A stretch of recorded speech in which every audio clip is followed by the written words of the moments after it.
Good morning, dear students. Today is 20 April 2020 and the day is Monday. Student, as you all know that we were doing our second chapter of geography, that is natural resources, land, soil and water. बेटा हमारा soil का topic continue रहेगा. सो उसी topic का next topic है. Today we are going to do depletion of soil fertility. What does that particular term mean? Depletion. Depletion of soil means removal of topsoil. Earth surface के ऊपर जो भी topsoil है उसका रिमूव हो जाना. So what is that? That is just because of कि heavy rainfall की वजह से पानी बह जाता है. हेवी वेलोसिटी ऑफ विंड की वजह से भी मिट्टी उड़कर टॉपसॉइल हवा में उड़ जाती है. So these are the reason just because of that is the removal of topsoil. अब इसमें एक फर्टिलिटी का भी पॉइंट आता है, that is the depletion of soil fertility as well. That means कि सॉइल की जो फर्टिलिटी है उसका भी डिप्लीट हो जाना, उसका भी डिक्रीज हो जाना. सो सॉइल की फर्टिलिटी कैसे डिक्रीज हो सकती है? अगर हम एक ही लैंड पर एक ही तरह की क्रॉप को बार बार ग्रो करते हैं, so that also can be a cause of the depletion of the fertility of soil. उसके अलावा भी कुछ पर्टिकुलर ऐसे रीजन है कि maximum use of chemical fertilizers, pesticides, it also cause a depletion of soil fertility. So that particular term means removal of topsoil and physical and chemical deterioration of the topsoil as well. Okay? Next topic is soil conservation. अब soil को conserve करने की क्या जरूरत पड़ी? आप imagine कीजिए अगर पूरी टॉप लेयर ऑफ सॉइल बह जाएगी या उड़ जाएगी या पूरी फर्टिलिटी जितनी भी सॉइल की है अगर वो खत्म हो जाएगी, डिक्रीज हो जाएगी टोटली. सो इंडिया जैसे कंट्री जो कि टोटली एग्रीकल्चर पर, जिसमें मैक्सिमम पॉपुलेशन किस पर डिपेंडेंट है? एग्रीकल्चर पर. तो ऐसी कंट्रीज का सरवाइव करना थोड़ा सा डिफिकल्ट हो जाएगा, थोड़ा नहीं बहुत डिफिकल्ट हो जाएगा. So that is the reason for which we need to conserve the soil as well. Okay? Now, so conservation of soil का मतलब क्या होता है? That is the protection of soil. That means कि soil को हमें protect करना है. किससे करना है? From the physical and chemical deterioration. जो हमने point यहाँ पर किया.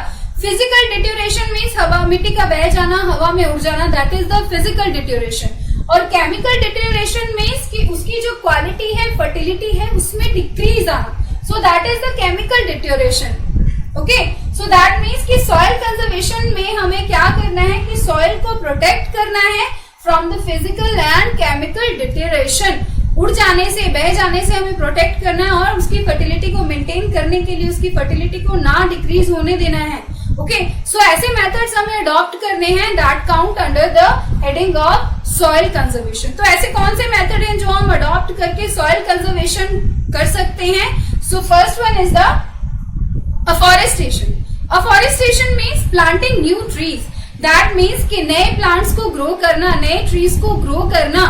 सो that is the afforestation. Deforestation क्या होता है? Cutting of trees.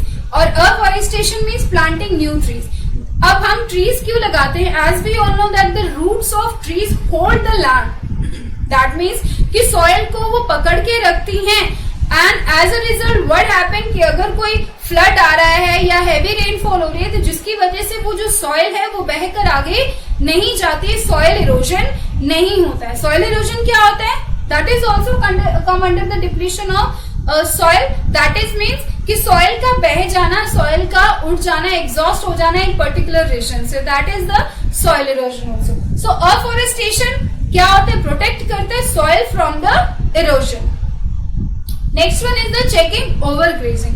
Now what is that overgrazing? Overgrazing मतलब कहीं ऐसा तो नहीं है पर्टिकुलर लैंड पर जो एनिमल ग्रेजिंग है वो ज्यादा हो रही है. तो ऐसी सिचुएशन में क्या होगा? अगर पूरी ग्रास उस पर्टिकुलर लैंड की, पूरी जितनी भी वेजिटेशन है उस पर्टिकुलर रीजन की सारी खत्म हो जाएगी तो जो लैंड है वो ओपन हो जाएगी, वो ड्राई हो जाएगी. और ड्राई होने की वजह से क्या होगा कि जो फास्ट फ्लोइंग विंड्स हैं और जो हैवी रेनफॉल है उससे क्या होगा, उससे वो जो टॉप सॉइल है वो बहकर आगे चली जाएगी. ओके, सो हमें ऐसी ओवरग्रेजिंग को चेक करना है, टाइमली चेक करना है. और इसका one of the best method is कि जो भी एनिमल का फॉडर है उसे as a part of crop production उसे ग्रो कर सकते हैं. Okay, next one is the crop rotation. Crop rotation is the method in which we grow more than one crop on a same piece of land in a particular year.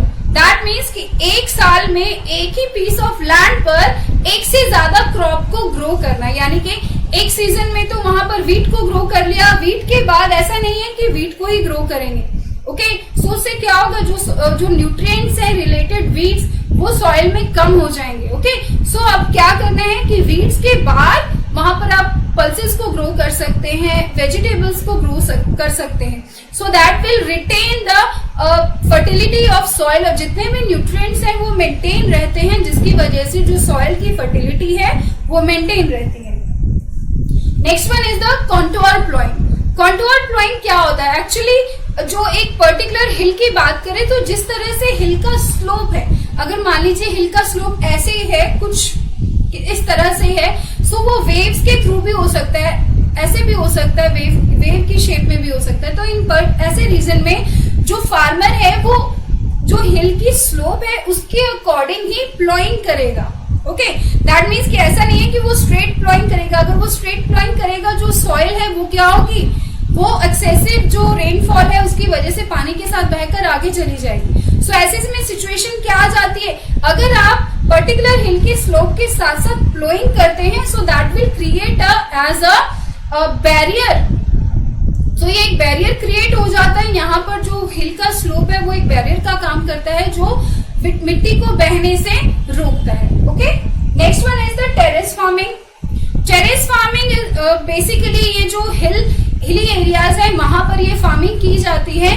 Particular हिल में cut बनाकर एक particular flat area बनाया जाता है, उसके बाद एक step नीचे और फ्लैट एरिया बनाया जाता है. दैट मीन्स कि ये जो फार्म्स होते हैं इन्हें टेरेस फार्म्स कहा जाता है और इस पर्टिकुलर टाइप ऑफ फार्मिंग को कहा जाता है टेरेस फार्मिंग. अब इसका यूज क्या है, अगर रेन आती है तो जो सॉइल, क्योंकि जो माउंटेन है उसका स्लोप कैसा होता है, स्टीप होता है, अगर रेन आएगी तो सारी सॉइल बहकर नीचे चली जाएगी. बट अगर वहां पर कुछ फ्लैट लैंड है और एक स्टेप के डाउन के बाद फिर फ्लैट लैंड है, तो ऐसे में पानी मिट्टी को बहाकर नहीं लेकर जाएगा. तो in that situation that water will reduce the velocity, कि जो उसकी स्पीड है, फ्लोइंग की जो स्पीड है पानी की वो कम हो जाएगी और जिससे क्या होगा, सॉइल इरोजन नहीं होगा.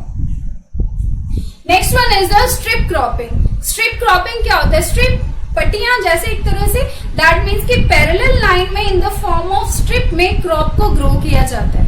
ओके, बेसिकली ये जो स्ट्रिप फार्मिंग है ये ड्राई रीजन में, जहां पर जो वाटर टेबल कम है और जो है जो ड्राई एरिया अगर हम कहें, तो ऐसे एरिया में ये स्ट्रिप फार्मिंग यूज की जाती है, स्ट्रिप क्रॉपिंग यूज की जाती है. इसमें क्या किया जाता है कि पैरेलल लाइन में, दो पैरेलल लाइन में, दो से ज्यादा भी हो सकती है, पैरेलल लाइन में क्रॉप को ग्रो किया जाता है. इससे बेनिफिट ये है कि जो सॉइल है उसे बहाने से, उसे बहने से रोका जा सकता है, इरोजन से उसे प्रोटेक्ट किया जा सकता है. Okay, next one is the planting shelter belts. Now what is that shelter belt, planting shelter belts? That means कि कुछ पर्टिकुलर रीजन में ट्रीज को, मान लीजिए एक हमारा ये यहाँ पर ट्रीज और शर्ब्स की एक बेल्ट बना दी जाती है, ग्रो कर दिया जाता है कि हमारा यहाँ पर फार्म है, ये पर्टिकुलर हमारा फार्म है, उससे पहले एक शर्ब्स की एक बेल्ट बना दी गई है, शर्ब्स को लगा दिया गया है, ट्रीज भी हो सकते हैं. सो ऐसे में क्या होता है, जब फास्ट फ्लोइंग विंड आती है तो इन शर्ब्स से और ट्रीज से टकराकर जो विंड की स्पीड है वो स्लो हो जाती है और जिसकी वजह से जो इरोजन है सॉइल का थ्रू विंड्स और वाटर ऑल्सो इवन, सो वो क्या हो जाता है, वो कम हो जाता है. सो that is helpful in the soil erosion. Next one is that is the rock dams. अब डैम्स का मतलब काम क्या होता है कि पानी को एक जगह पर रोकना.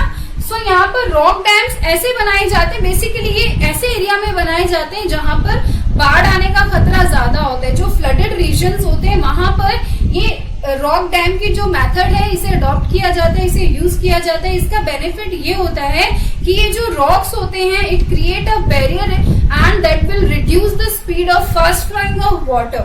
सो जिसकी वजह से जो सॉइल है वो इरोड नहीं होती है पर्टिकुलर रीजन में. Okay, so that was all the methods that we can adopt for the conservation of soil. So students, what you need to do, you need to note down all these points और जितने भी points आज हमने आप discuss किए हैं आप इन्हें नोट डाउन करेंगे और लर्न करेंगे. Okay students, so see you for the next video.